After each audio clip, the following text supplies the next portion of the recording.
हरियाणा विधानसभा का आखिरी बजट सत्र खत्म हो गया। मुख्यमंत्री मनोहर लाल ने बतौर वित्त मंत्री प्रदेश का आखिरी बजट पेश किया। अब से कुछ दिन के बाद प्रदेश में लोकसभा चुनाव पूरे देश में भी होने हैं, प्रदेश में भी चुनाव होने हैं। पूरा बजट सत्र कैसा रहा? इनेलो की तरफ से किन किन मुद्दे पर सरकार को घेरा गया? बात करने के लिए खुद इनेलो के वरिष्ठ नेता चौधरी अभय सिंह चौटाला साहब हमारे साथ मौजूद है। सर, सबसे पहले तो बजट सत्र की बात मैं आपसे करूंगा। आखिरी बजट था, सीएम साहब ने पेश कर दिया। अगर बजट को कैसे देखते हैं, बजट कैसा है प्रदेश के लिहाज से? अब तो आप भी मानने लग गए कि आखिरी है। इसके बाद दोबारा मनोहर लाल बजट नहीं पढ़ पाएगा, क्योंकि भाजपा सत्ता से बाहर हो जाएगी। बजट जो पेश किया गया केवल आंकड़ों का खेल था। हैरानी की बात यह है कि इस बजट में सिर्फ कर्जा है। लगभग 34,000 करोड़ रुपए का कर्जा सरकार ने लिया है, जिसमें 60 लाख हजार करोड़ रुपया जो है वो तो उसमें चला जाएगा। आपके 60,000 करोड़ तो जो है केवल ब्याज का देना पड़ेगा, तो 1/3 तो उसमें गया। कर्जा अलग आ गया। अब तो हरियाणा में जो कोई बच्चा पैदा होता है, जो नया बच्चा पैदा होगा, ये कहते हैं कि हमने बड़ा विकास करा दिया प्रदेश का, हरियाणा को बहुत आगे लेकर के जा रहे हैं। इससे आगे और क्या ले जाएंगे कि वो 2 लाख रुपया कर्जा लेकर के पैदा होगा। मुख्यमंत्री के अपने तो खुद के विचारों के बच्चे हैं नहीं, लेकिन उनको उन लोगों की ज़रूर सोचनी चाहिए थी जिनके परिवार हैं, कि कैसे उन लोगों के सामने तने एक परेशानी खड़ी कर दी। सर, अगर इस बजट सत्र की बात करें, मुद्दों की बात करें, किसानों का मुद्दा काफ़ी छाया रहा, कानून व्यवस्था का मुद्दा काफ़ी छाया रहा, और कानून व्यवस्था का मुद्दा आपकी तरफ से भी जोर शोर से उठाया गया था। इससे ज़्यादा कानून की धज्जियाँ और क्या उड़ेगी। हमारे प्रदेश अध्यक्ष को शरेआम गोलियों से भून दिया गया। जिन लोगों के नाम लिए गए कि ये लोग षड्यंत्रकारी है, आज तक सरकार ने उनमें से किसी एक को गिरफ्तार नहीं किया। हमने 7 दिन का अल्टीमेटम दिया है सरकार को, या तो 7 दिन के अंदर अंदर गिरफ्तारी हो जाएगी। अगर गिरफ्तारी नहीं होगी, हम अपनी प्रदेश कार्यकारिणी की बैठक बुलाएंगे और बड़ा फैसला लेंगे और बड़ी कार्रवाई के लिए सरकार को मजबूर भी करेंगे। गृहमंत्री साहब ने कहा है सदन में कि इस हत्याकांड की सीबीआई से जांच करवाई जाएगी। और अगर पुलिस की जांच की बात करें, अभी तक पुलिस की जांच कहाँ तक पहुंची? कोई गिरफ्तारी हुई है? ना तो इन्होंने अब तक सीबीआई को भेजा कुछ लिख करके, केवल हाउस के अंदर इन्होंने ये बात कही है। हाउस में तो मुख्यमंत्री ने भी कई दफ़ा इस तरह के आश्वासन दिए कि हम सीबीआई से जांच कराएंगे, लेकिन फिर विड्रा कर लेते हैं। हमें इस सरकार के ऊपर, इस सरकार के किसी भी व्यक्ति पे कोई भरोसा नहीं है। इसलिए हम कोर्ट में जाएंगे, सरकार के द्वारा कही गई बात को संज्ञान में लेकर के हम कोर्ट जाएंगे। कोर्ट से रिक्वेस्ट करेंगे कि आप इसकी जांच सीबीआई से करवाओ, आप अपनी देखरेख में करवाओ, और डेट बाउंड करो आप सीबीआई को कि भाई आप इतने दिनों में जांच करके कोर्ट को बताओगे। अगर कोई अधूरी रह जाती है तो उसमें फिर आगे टाइम दे दो थोड़ा बहुत, लेकिन ये लिंगर ऑन करेंगे क्योंकि ये षड्यंत्र सारा बीजेपी का अपना है। बीजेपी के नेता इसमें सारे शामिल है।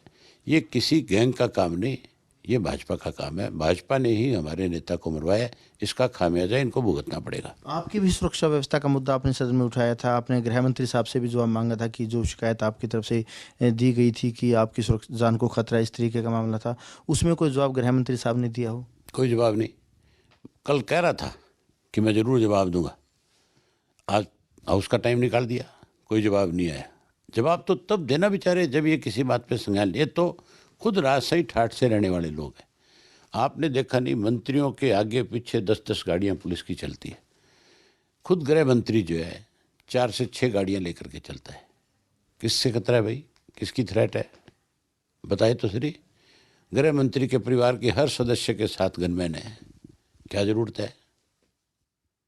जब ये गृह मंत्री नहीं था तब कोई सुरक्षा गार्ड क्यों नहीं थे? अगर किसी से खतरा था तो तब भी होता। मतलब किसी भी मंत्री के भी मेंबर्स को देखो आप, वो भी पायलट लेकर के चलते हैं। इससे ज़्यादा जो है सरकारी मशीनरी का दुरुपयोग नहीं हो सकता। सर, एक अविश्वास प्रस्ताव की बात कर लेते हैं। कांग्रेस की तरफ से अविश्वास प्रस्ताव लाया गया, हालांकि अविश्वास प्रस्ताव गिर गया। आपका क्या मानना है कि कांग्रेस की तरफ से अविश्वास प्रस्ताव ठीक लाया गया या जरूरत ही नहीं थी? लाने की जरूरत नहीं थी। उस अविश्वास प्रस्ताव की तो तब जरूरत होती है जब कोई सरकार माइनॉरिटी में आ जाए। लोगों के बीच में तो ये जो लोग हैं, इनका विश्वास कभी लोगों का इनके प्रति खत्म हो गया था। लोगों ने तो बहुत दिन से मन बना रखा है कि जब चुनाव आएगा हम इनको सत्ता से बाहर कर देंगे। लोगों में तो विश्वास था ही, लाने की जरूरत नहीं थी, और लाए तो फिर भागने की जरूरत नहीं थी, फिर उसका विरोध करना चाहिए था। विरोध करने की बजाय, बात सुनने की बजाय भाग गए। मतलब 6 महीने और मोहलत दी मुख्यमंत्री को हुड्डा साहब ने। इसका मतलब जो हम कहते हैं कि दोनों आपस में घी खिचड़ी हैं, मिलके चलाते हैं सारा कुछ। एक सवाल सर ये भी कर लेते हैं, कल आपके और डिप्टी सीएम साहब की खींचतान देखने को मिली। आपने एक्साइज से रिलेटेड कुछ मुद्दा उठाया था, क्या वो पूरा मामला है? किस तरीके से जो एक्साइज डिपार्टमेंट में जो गड़बड़ के जो आप आरोप लगा रहे थे, जो बोटलिंग वाला मामला था? कोई खींचतान की बात नहीं होती, वो तो तुम्हारा सोचने का तरीका है। मेरा जो इशू था, नई पॉलिसी बन रही है एक्साइज की, जिसमें शराब की बोतल जो शीशे की बनाने की बात है। मैंने ये पूछा था भी ये जो शीशे की बोतल बनेगी, इससे सरकार को क्या फायदा होगा?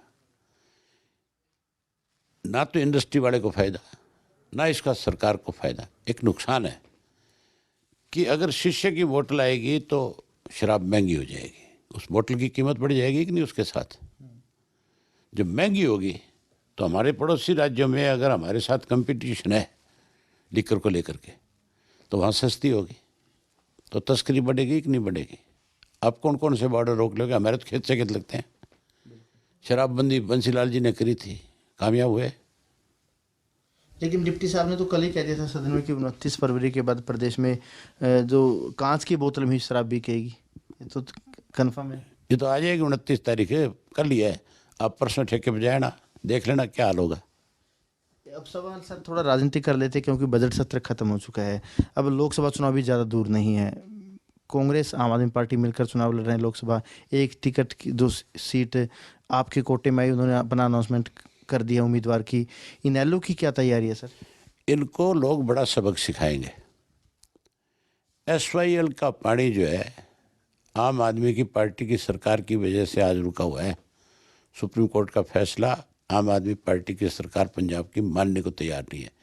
केजरीवाल उसका हेड है पार्टी का, और ये केजरीवाल के साथ मिलकर के चुनाव लड़ रहे हैं, तो लोग बेवकूफ़ थोड़े हैं। लोग इनको सबक सिखाएंगे कि ये तो सिर्फ सत्ता के भूखे लोग हैं, कैसे सत्ता में आया जाए इसके लिए किसी हद तक जा सकते हैं। इन्हें प्रदेश की जनता से कोई सरोकार नहीं है।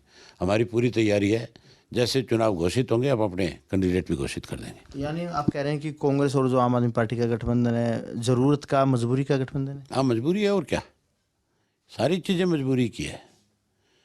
मतलब हमें SYL का पानी नहीं मिल रहा, पानी दे नहीं रही आम आदमी पार्टी की सरकार जो है, और ये उनके साथ गठबंधन कर रहे हैं।